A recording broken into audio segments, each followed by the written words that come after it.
Priest, I asked you this before, but I'm going to ask these two if it's okay.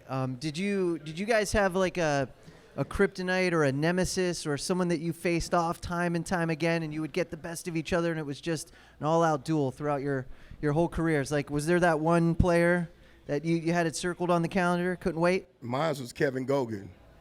He can line up anywhere he wants to, but he, is one of the guys I never cared about. He was the most cheap-shotted guy I've ever seen in my life. And I know we're on the back. And well, let's welcome to the state. Well, bring his big ass on. I mean, I still got I got some. I ain't hit nobody since 2000, but I still got a little left in me. But nevertheless, we ain't going there. But Kevin Gogan was a guy that he started in Dallas. We played against the Cowboys, and he was supposed to be an offensive tackle. And I talked to him the whole game, said, son, you really don't want to be out here because you're going to really lose your job playing against me as a rookie.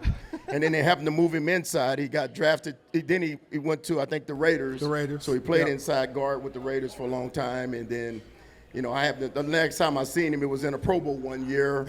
And I'm not proud of this, but, someone brought it to my attention that, Neil, you was two of the guys that ever got ejected out of the Pro Bowl. It was because that dirty cheap shot, no good for nothing. Yeah, he did that, and then I just lost my cool. Ejected out of a Pro Bowl, man. Come on, what are we Ejected. doing? I couldn't believe that. That's pretty man, bad. It's a true story. That's amazing. All right, what about you, Will? Do you have someone that it was extra special when you knew you were going up against them? Trevor Price.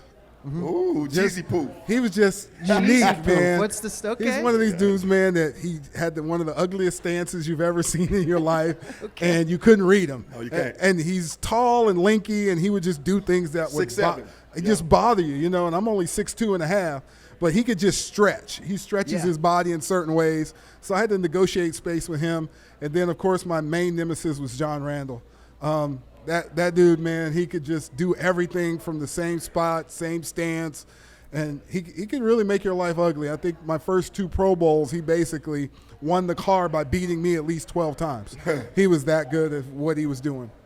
Yeah, so I think every player has a nemesis, but to be a running back, there's a front line of protection before it actually even gets to me.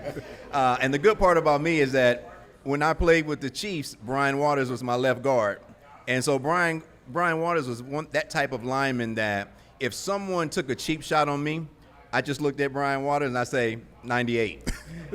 Muddy water. And at some point during the game, he was going to get his hands on that particular player and get some get back for me. You know what I mean? So the lineman protected me all across the board. So quick question for you guys. The fact that we've kind of steamrolled this conversation with a lot of offense, defensively, that would have been a pleasure of me to have the opportunity to play alongside you, of course. What was really the big difference, do you think, in terms of your position when you were playing and now? In terms of now the guys, they're a lot more smaller. They still have the size of the height, but it's a faster guy that's on the edge. What do you think is the biggest difference? You just said it. You said speed, height, and ability, and I had all 3 of those. And if you needed me to drop a little size, I was one small before I got big, and I can't get it off me now. But nevertheless, I'm a pro basketball guy, transformation to a football guy, and that's what I did when I went to Nebraska, knowing that they was going to put it on me and take it off me. So I would have fit very well.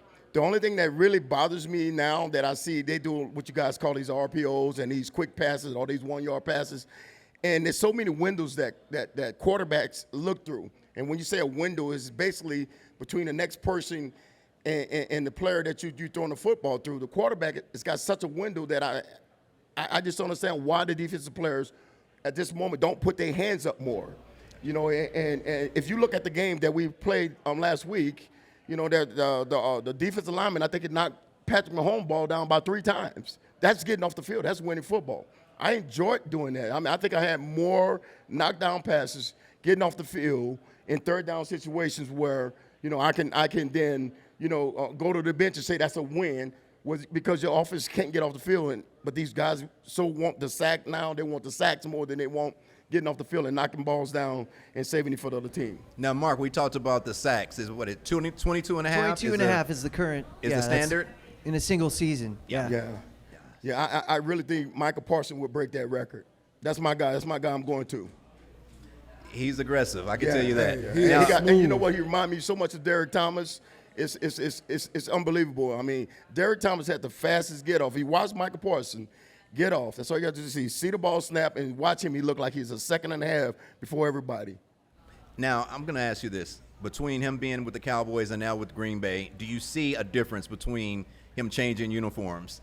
Is he the same player, or has something changed about his I don't think work anything ethic? changed. I just think that he know that he's in a better place. Gotcha. You know, when you're a defensive guy and you feel like you're the only one, and you need somebody, you got to push somebody else to make your level of play up.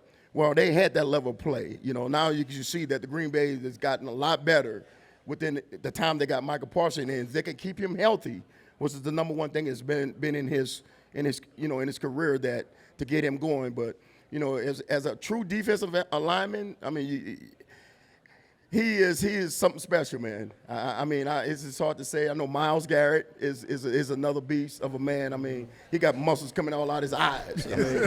I mean, Myles, he's just he's a physical specimen I don't know who can stop him if he really get to going. Yeah. And I think now he's at that comfortable position where if he feel like he wants to go, nobody going to beat him. Nobody going to stop him. Breaking news from Bet365. New customers, Priest, $5. You just bet that and you can get $200 in bonus bets. Win or lose. So sign up, place a bet for $5 and get $200 in bonus bets. Win or lose. Bonus bets can be used on the spread, player props, futures, and so much more. Whatever the moment, it's never ordinary at Bet365. Gambling problem? Call or text 1-800-GAMBLER in Arizona, Colorado, Illinois, Indiana, Kansas, Kentucky, Louisiana, Maryland, North Carolina, New Jersey, Ohio, Pennsylvania, Tennessee, and Virginia. Or 1-800-BETS-OFF in Iowa. 21 plus only. 18 plus in Kentucky. Please gamble responsibly, and you must be present in Arizona, Colorado, Iowa, Illinois, Indiana, Kansas, and Kentucky, as well as Louisiana and select parishes. Maryland, North Carolina, New Jersey, Ohio, Pennsylvania, Tennessee, and Virginia. $10 minimum deposit required. Terms and conditions apply. In-app only.